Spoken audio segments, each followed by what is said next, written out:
Good evening and welcome very much to the Legatum Institute. I'm Sian Hansen, the Executive Director here. And firstly, we'd like to thank our sponsors for tonight, the British Venture Capital Association.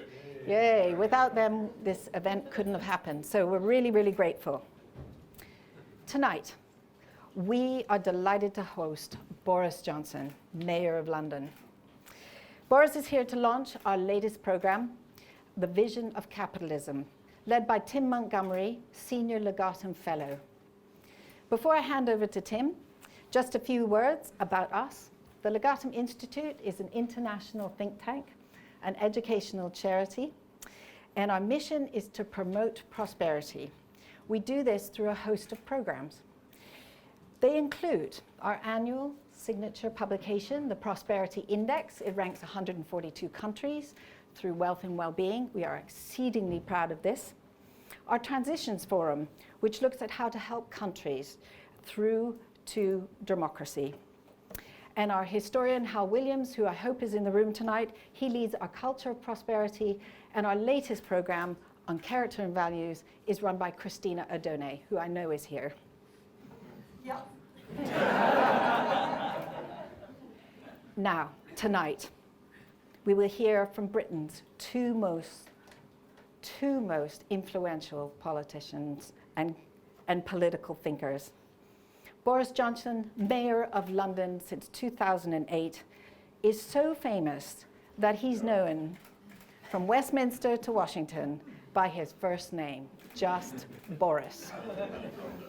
The man who brought us the most successful Olympic Games in history, the Boris bikes, we all know.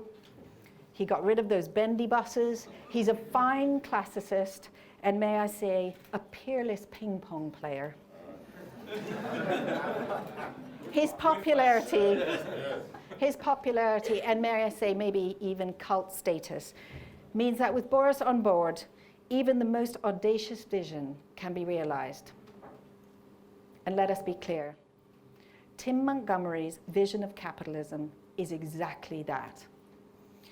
Legatum Institute is absolutely thrilled that Tim Montgomery, the Times columnist and the founder of Conservative Home, is working for us to deliver an agenda for the next government to restore faith in the free markets. And now I'd like to hand over to Tim. Well, Sian. Well, thank you very much for the introduction, Sian, and it's a real privilege to have been invited to join the Legatum Institute. It's a fantastic organisation with great staff, and I thank all of them here tonight for the warm welcome that they've given me. Quite an occasion tonight. I invite my mum, dad, sister to lots of political events. They never say yes, even when I'm speaking, but they come to hear Boris Johnson. And there's one thing you cannot leave without doing, Boris, tonight, and that's have a selfie with them. So I'm sure you'll be doing one or two of those over the next few weeks. Let me start with a question for you. Where in the world is belief in capitalism and its capacity for future wealth creation highest? Great Britain? The United States? No. It's the Socialist Republic of Vietnam. The Pew Research Center found that you have to go to the developing world and often to former communist countries to find the greatest confidence in the likelihood that wealth will continue to cascade down the generations. America, and to a much greater extent, Europe, have become pessimistic places, and sometimes, as we can see at the door, angry places. It's little wonder in every bookshop there are tomes attacking capitalism for the inequality it allegedly causes and for the beautiful environments it rapes. These authors perhaps have forgotten the Soviet Union and the real extremes of income and pollution that created. The arts are no better, of course, with Hollywood regularly portraying business people as rapacious wolves. It's time, my friends, for capitalism to fight back. Time to say that loss and bankruptcy are the dirty words, not profit. That stagnation and unemployment, rather than growth and enterprise, are the things we should fear. But it's also for us to be friends of capitalism, to sometimes be critical friends. Not everything is right about how capitalism operates today. Capitalism has many names in popular discourse. They're used interchangeably, sometimes sloppily. Its friends will think of markets and free enterprise. Its enemies will think of big business and a system that favours the rich. My answer would be to think of capitalism as philosophy rooted in human creativity. It's the system that enables us to be what God the Creator intended us to be. All made in His image, we are here on earth to continue the creative mission He finished on the sixth day, to build, to invent, to craft. You don't have to be of religious faith to know that creativity is part of who we are, and is a great regret that we don't celebrate creativity as we should. Lord Hailsham got it right 20 years ago when in 1992 he came and spoke at a conference I organised then on the creation of wealth. I've been at this task for some time. He said, "The great advances which have been made in human happiness have been just as much due to the spinning jenny, the internal combustion engine, and the generation of steam as to the moral sublimity of a Shaftesbury, a Florence Nightingale, an Elizabeth Fry, or a Mother Teresa." The world, of course, doesn't think like this. The most revered people are the wealth distributors rather than its creators. They are the people who proclaim their good intentions at every turn, but good intentions aren't enough. Societies are at their best when they are led by Adam Smith's invisible hand. We wake up not only wanting to create wealth, but in doing so, we create the goods and services that benefit all of humanity. It's not from the benevolence of the butcher, the brewer, or the baker that we expect our dinner, said Smith, but from their regard to their own interest. Smith, the intellectual father of capitalism, was so much more than an economist, however. He was a moral philosopher. He saw capitalism in its social context, as the Legatum Institute does with its annual prosperity index, an index that measures the prosperity of society in terms of its social strength, its security, and its public services, as well as its material riches. Adam Smith saw the role, in his theory of moral sentiments, he saw the role that social institutions play in preparing people for capitalism. He understood that virtuous, industrious citizens that capitalism needs were formed in families and communities, that government and law were necessary to stop businesses conspiring against the public interest. Read Smith, and you know that economics is so much more than graphs and statistics and equations. It's not the dismal science, it's a moral mission. That's what capitalists and friends must recapture. We must stop talking in just statistical and accountancy terms. We must describe capitalism in moral terms. We must describe it as the system where every person can profit from innovation, where consumers, not producers, have the upper hand, where the rich can get poorer as well as the poor get richer, where no institution, because it has crony relations with the state, is too big to fail. Capitalism must be a system as well, where the wealthy understand that riches bring responsibilities as well as rights, that the ideal citizen will do as Wesley encouraged, earn as much as you can, yes, save as much as you can, but give as much as you can as well. You can clap if you would like to. Capitalism needs virtuous citizens to flourish. Adam Smith understood that. So must we if we are to ensure that British, American, and other people in advanced countries are as optimistic about the future as the people of the Socialist Republic of Vietnam. Someone who is never anything but optimistic is the Mayor of London. I give you Boris Johnson. Thank you, Tim. Thank you very much. Well, thank you very much, everybody. It's a great honour and a pleasure to be here tonight for this very, very important venture. And Tim, to be speaking with you, you are the force of, I would say, the moral rearmament of conservative economic thinking. And we're all seriously in your debt. As I fought my way in, it's absolutely true, as I fought my way in past the protesters just now. One of them said to me, "Oi, Boris," he said, he was a slightly crusty individual, he said, "Oi, Boris, tell them the truth. Tell them the truth about equality in our country and about the hidden statistics." It's absolutely true, it's absolutely what he said. And tell them the truth about what is happening. That is indeed what I propose to do. I'm going to tell you just one statistic tonight. One fact I want you to hold in your minds, I'll come to very shortly, that proves not just the efficiency of free market capitalism, but which reminds us that according to the most important criterion of all, it is capitalism that is today ensuring that our society is fairer, juster, more happy, and, wait for it, more equal. More equal. And if you want to know what I mean, you'll know that life expectancy in our city has massively improved just in the last 7 years, to pick a period entirely at random. There are parts of the Harrow Road now. There are parts of the Harrow Road where life expectancy at birth is about 97 years old, no doubt because they live on monkey glands or apricots and yogurt or whatever. But average life expectancy for both men and women in London, average life expectancy, this is the great news, my friends, average life expectancy has gone up by about 18 months since 2008. You live longer under the Conservatives, right? And that is a gift beyond price. That's a gift beyond price. 18 more months to dandle the grandchildren and make jam and take up hang gliding and slow clap politicians and use your freedom pass. 18 more months to pose naked for Women's Institute calendars, and 18 more months, of course, in which to participate in elections, a very important consideration for some of us. And if you add all those extra months together, those millions of extra months, we are becoming a society that is vastly richer in life, in the most precious and brutally rationed commodity of all. We're becoming richer in time.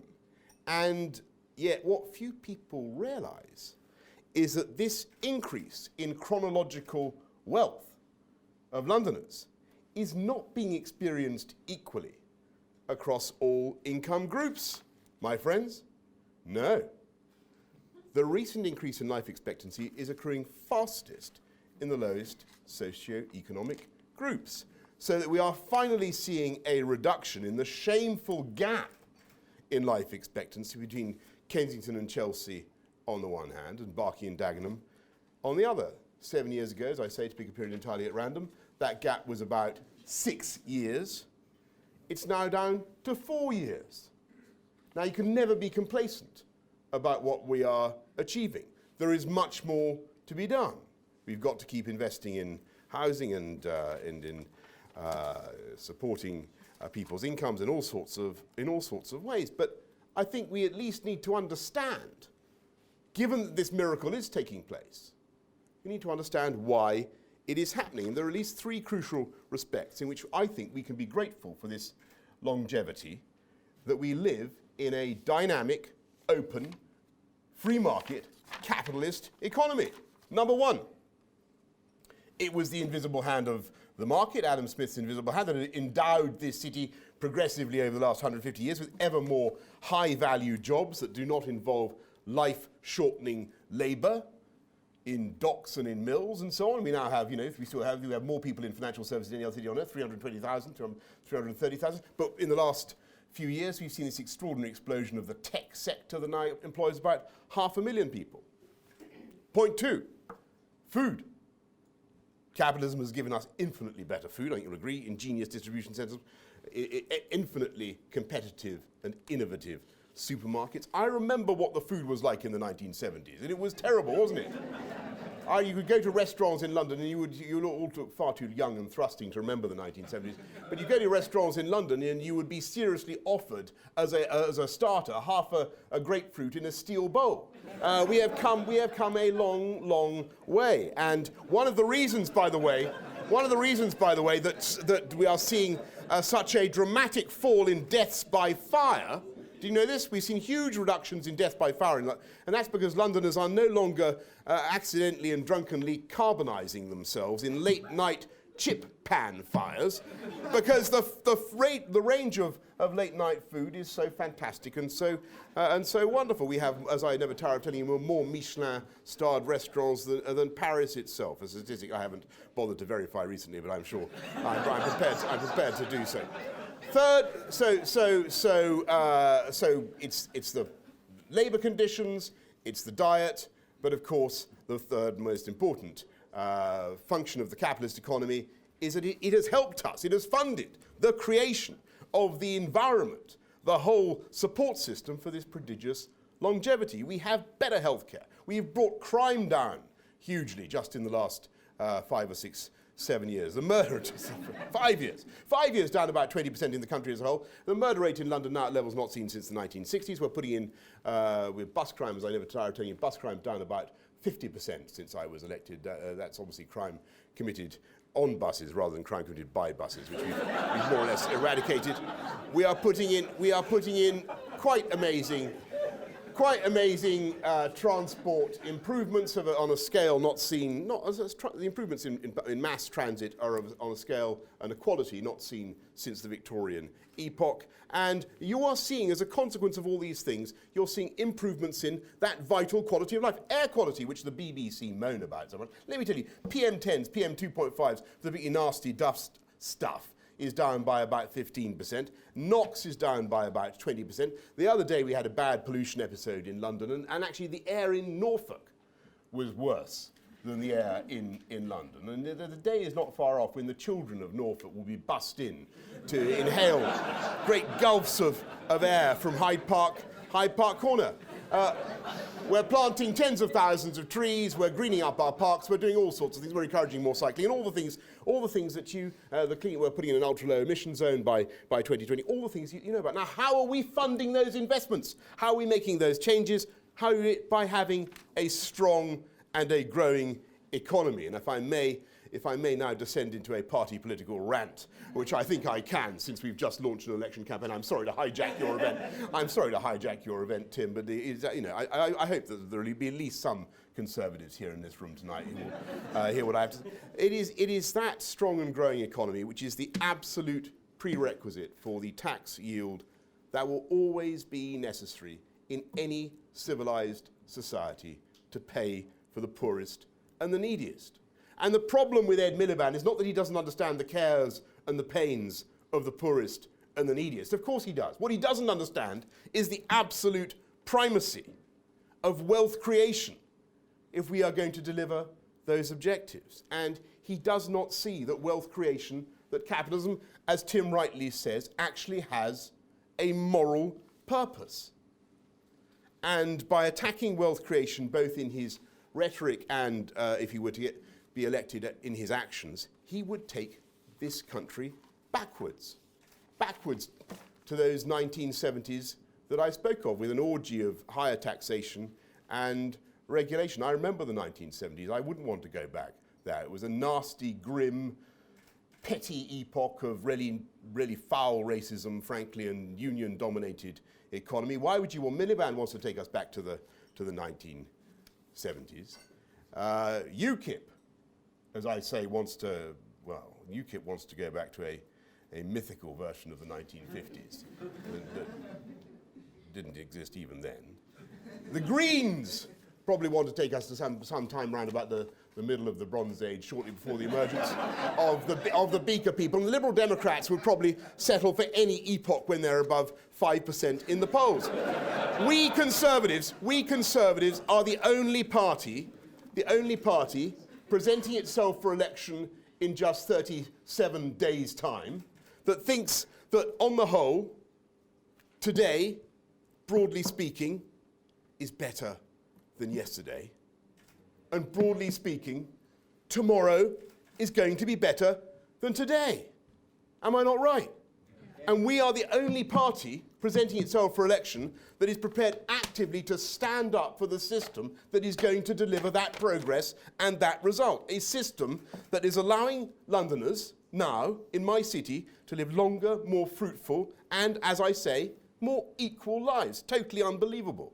And that is why I urge you to support this venture tonight, to support Tim and the Legatum Institute and everybody contained therein, and to support capitalism and in all its glory and its moral purpose, and to support wealth creation with a moral purpose, and of course thereby to elect a sensible, moderate, dynamic, one nation but tax-cutting conservative government under David Cameron. Thank you very much. Thank you.